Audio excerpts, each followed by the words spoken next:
As per report বিরাট কোহলিকে নিয়ে একটা বড় নিউজ বেরিয়ে আসছে। নেক্সট সিজন আইপিএল চলাকালীন 3 থেকে 4টে বড় আইপিএল ফ্র্যাঞ্চাইজ বিরাট কোহলিকে বড় অফার দিয়েছিল যে তুমি আরসিবি ছেড়ে আমাদের দলে যোগ দাও অ্যাজ ক্যাপ্টেন ম্যাচ প্লেয়ার হিসেবে। কারণ বিরাট কোহলি কিন্তু একটা বড় প্লেয়ার এবং বড় ব্র্যান্ড। সে যদি কোনো আইপিএল টিমে খেলে না, তো সেই টিম কিন্তু অনেক হাই লেভেল চলে যাবে।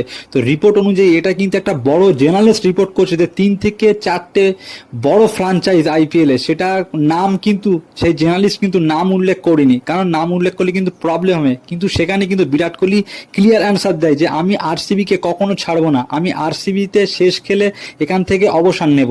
কারণ এটা হচ্ছে, আমরা জানি যে বিরাট কোহলি মানে আরসিবির একটা ভীষণ বড় লয়ালিটি, সে আরসিবিকে কোনোদিনই ছাড়বে না।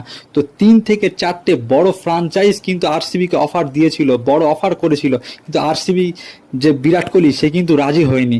তো ভিডিওটা ভালো লাগলে লাইক করবে।